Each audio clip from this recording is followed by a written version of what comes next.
Jadi kalau orang berusaha, usaha dia syukuri, maka dia, kata Habib Abdullah, maka dia akan mendapatkan pahala yang besar. Kadang kan kita ini nggak bersyukur sama usaha kita, ya.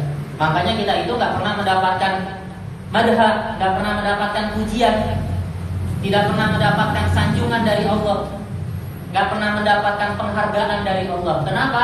Karena kita tidak pernah mensyukuri. Makanya Habib Abdullah mengatakan, wasa'ya masyhur, usaha yang kalian syukuri, wal amalul maqbul, itu adalah amal yang diterima. Sehingga apa? Mustaujibu sahibuhu al-madhab, sehingga menjadikan pelakunya al-madhab mendapatkan pujian, wasana dan sanjungan, wasawabul azim, dan pahala yang besar.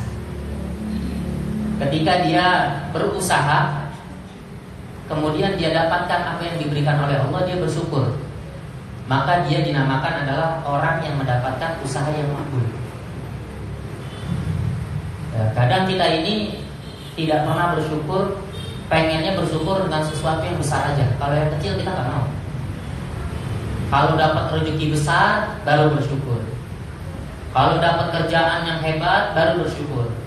Tapi kadang kita ini dengan syukur yang kecil itu nggak pernah. Makanya orang yang selama dia tidak pernah bersyukur dengan sesuatu yang kecil, maka dia tidak pernah akan merasa bersyukur. Selamanya dia tidak akan pernah bersyukur. Contoh, kalian hadir di majlis ini tiap minggu, ya, sebagaimana Nabi katakan, tidak akan pernah rugi orang yang duduk di majlis. Berarti kan orang yang duduk di majlis ini nggak mungkin rugi, pasti dia mendapatkan keuntungan. Nah, kenapa kita duduk di sini? Dan sering saya katakan, apa kita duduk di sini nggak pernah dapat untung? Dianggapnya rugi mulu, ngaji lama, nggak kerja, ngaji lama, nggak kaya, ngaji lama, nggak kawin, ngaji lama, apalagi? Walhasil apalah keluhan kalian? Tapi nggak pernah merasa yang kecil. Karena ngaji, Allah ubah kehidupan kalian. Karena ngaji, yang tadinya gampang marah jadi pesabar. Karena ngaji, itu kan rezeki yang kecil. Karena ngaji, kehidupan dirubah. Yang tadinya anak mulai nakal, akhirnya ngaji, sering ngaji, Allah ubah pelan-pelan anak mulai nurut. Ngaji, yang tadinya keluarga gak bener, udah mulai bener. Gara-gara ngaji, yang tadinya sakit-sakitan, gampang pusing, Allah hilangin itu rasa pusing. Nah, yang kecil-kecil ini kita gak syukuri. Taunya ngaji tapi gak punya rumah, ngaji tapi gak punya mobil, ngaji gak kerja, ngaji gak kawin, percuma ngaji. Nah, orang yang kayak gini gak bakalan ada bersyukur. Makanya kata Habib Abdullah, wasayul masyhur wal amalul maqbul. Amal yang diterima itu adalah usaha yang kalian syukuri. Nih, kalian duduk di sini bersyukur, alhamdulillah. Dulu saya sebelum ngaji gak begini-gini amat hidup saya. Alhamdulillah sedikit-sedikit.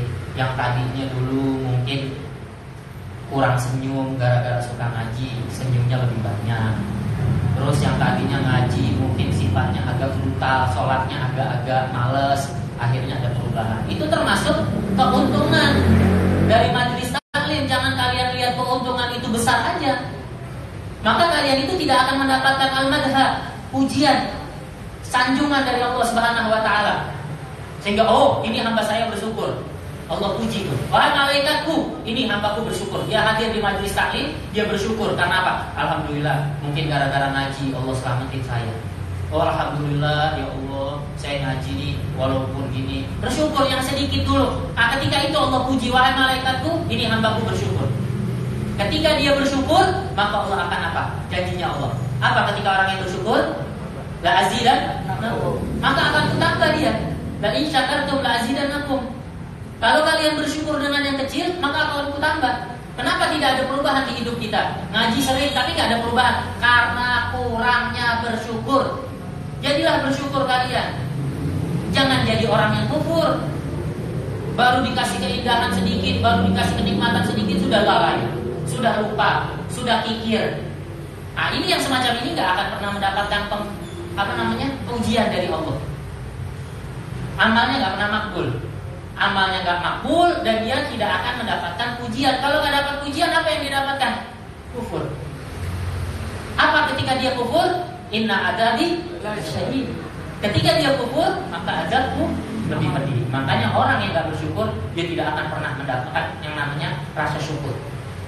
Mulai dari mana bicaranya syukur? Dari yang kecil dulu. Yang kecil, alhamdulillah, walaupun saya gak kerja-kerja, Allah kasih sehat.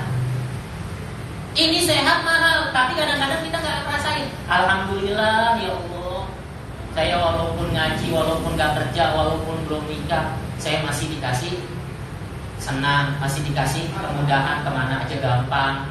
Ini gampang, gak dipersulit sama Allah, urusan gampang. Nah ini yang berkecil dulu.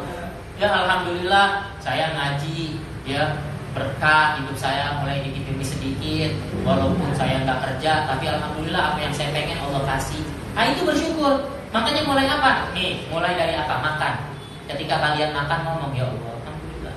Coba di luar sana, mereka cari rezekinya repot, dari pagi berangkat bawa gerobak, muterin kampung, pulang sore itu buat senasi sebungkus. Kita alhamdulillah cuman nggak kerja 8 jam atau 6 jam udah bisa makan nasi sekeluarga lagi.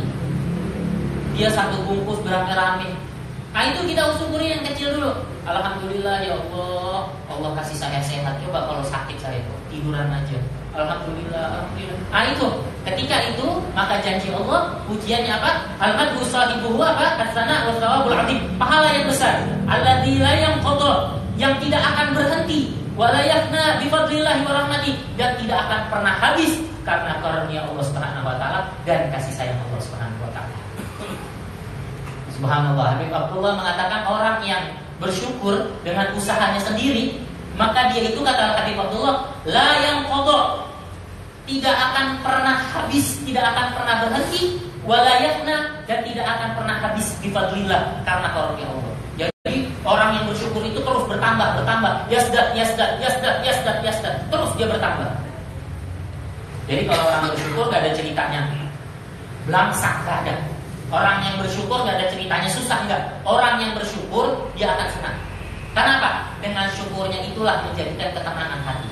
Orang kalau gak bersyukur apa? Jadinya toma. Kalau sudah toma, kata Habib Abdullah apa? At-toma zunun wal qana raha. Toma, orang yang rakus. Orang rakus ini orang yang gak bersyukur. Punya ini, pengen ini, gak bersyukur sama sekali. Nah, jadinya apa? Zunun, jadi orang gila. Sodok sono, sodok sini, ambil sono, zolimin sini. Bodoh, yang penting saya dapat semuanya. Itu namanya apa? Gila, kayak orang gila dia. Gak habis-habis. Otaknya diisi dengan pikirin orang, ketenangan. Makanya Habib Abdullah dalam qasidahnya mengatakan at-tama' zunun. Orang yang rakus akan gila. Walqana roha. Orang yang bersyukur, orang yang qanaah akan roha hidupnya tenang. Gak apa-apa, hari ini saya gak dapat, mungkin besok saya pasti dapat. Oh hari ini saya gak dapat, besok saya pasti dapat. Oh kita berusaha lagi besok, gak dikasih juga, saya yakin besok akan lebih besar. Kalau terus kita yakin, maka akan jadi seperti itu. Kejadian itu akan terjadi. Karena Allah itu bagaimana prasangka hambanya. Kalau kalian berprasangka susah mulu, kalian akan susah selamanya. Tapi kalau kalian berprasangka saya pasti senang, saya pasti dikasih rumah, saya pasti dikasih jodoh, saya pasti kasih kerjaan, saya pasti yakin saya, ya gak sholat aja dikasih. Masa saya ilok? Tahu ilok? Tahu. Masa saya yang ngaji rajin tiap hari, saya malam Jumat duduk sholat gak pernah tinggal, saya ditelantarkan. Gak, saya yakin Allah berikan saya semacam ini karena apa? Mungkin ada hikmah di balik ini. Saya disuruh sabar. Karena sabar itu hebat.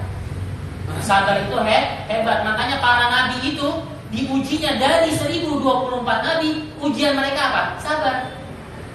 Nabi gak ada yang gak sabar, ujiannya mereka semua sabar. Makanya apa yang didapatkan? Kemuliaan. Orang sabar, kemuliaan. Orang yang sabar pasti dapat kemuliaan. Makanya sabar itu diletakkan nisful iman. Orang kalau sabar itu dia seakan-akan mendapatkan separuh imannya. Makanya sabar itu berat, sabar itu pahit. Jarang orang yang bisa sabar. Nahan sabar. Makanya sabar itu memiliki 3 derajat kata Imam Ghazali. Kan dulu saya sering katakan, sabar itu ada tiga derajat. Ya, ada yang mendapatkan magom derajatnya itu 300, ada yang sampai 500, ada bahkan sampai 700. Apa sabar yang paling kecil itu adalah sabar dalam taat kepada Allah. Kalian lagi duduk disuruh sholat, itu sabar. Kalian lagi enak-enak di rumah suruh